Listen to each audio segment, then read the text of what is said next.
Ready, start. Sir, I think this debate will have a positive and beneficial effect on the settlement of this strike.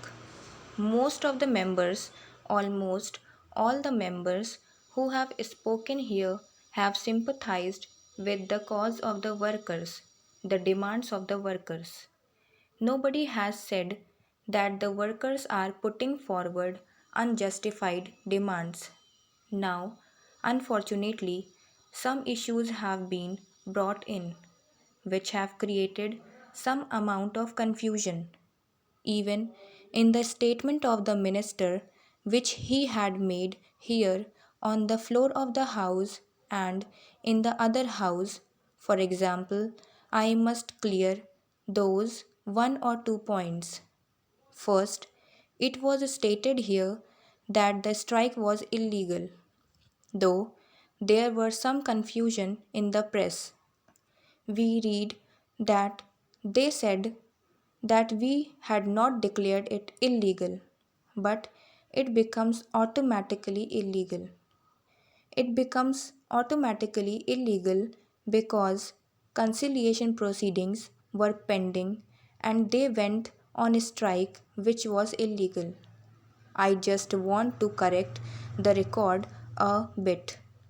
Under the Industrial Disputes Act, notice has to be given of a strike. It has enjoined upon the employees of the public utility concerned to serve notice before they go on strike. This was done by all the four federations, including the Congress led INTUC Federation. It is the responsibility of the unions that they have to serve due notice.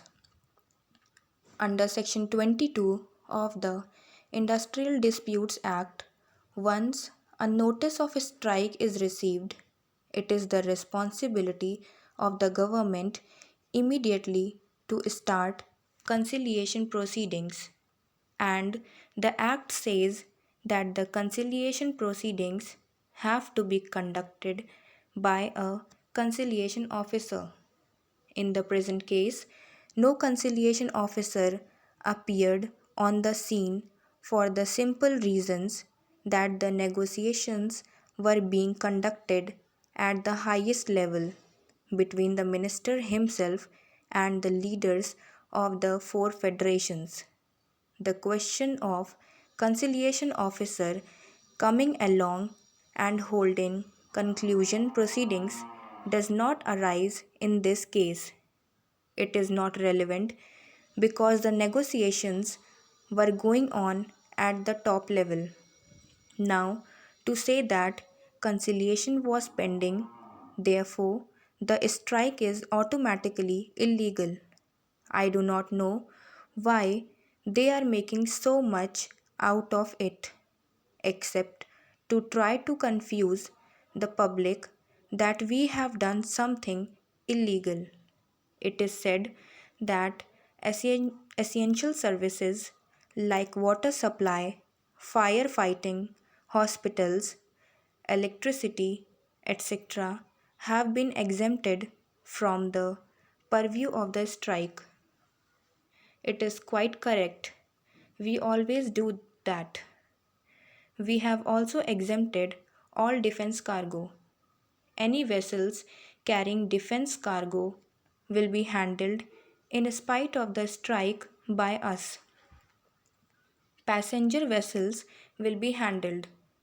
Any ships which are in distress will, of course, be normally treated as they should be.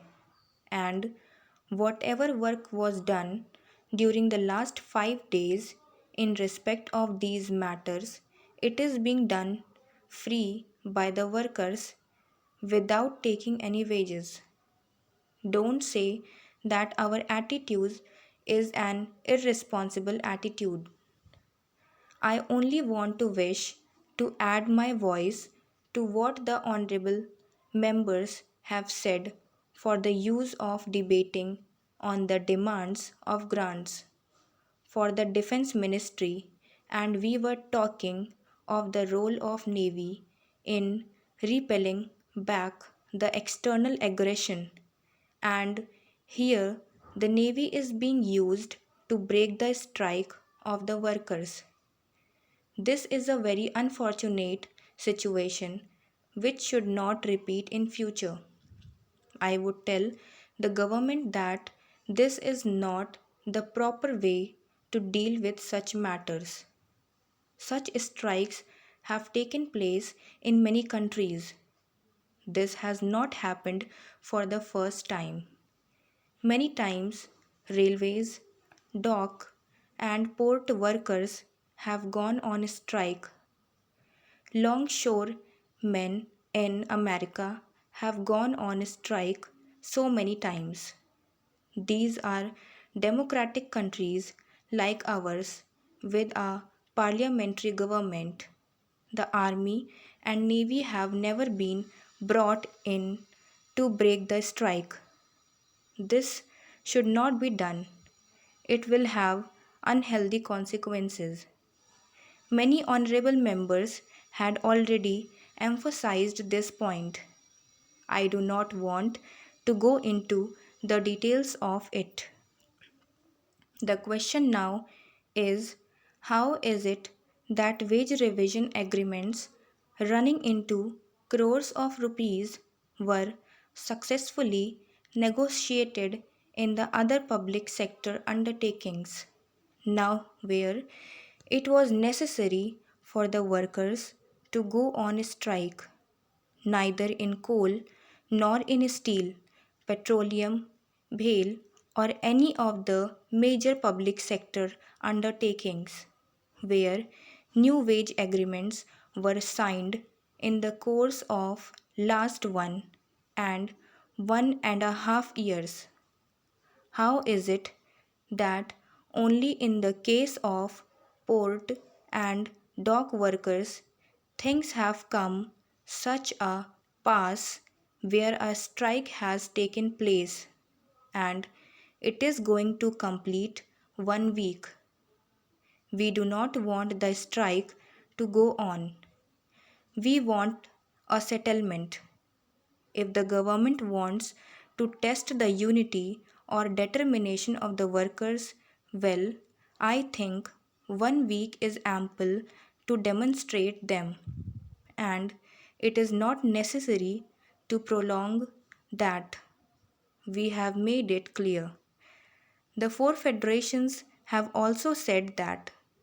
You have read that in the newspapers this morning. Stop.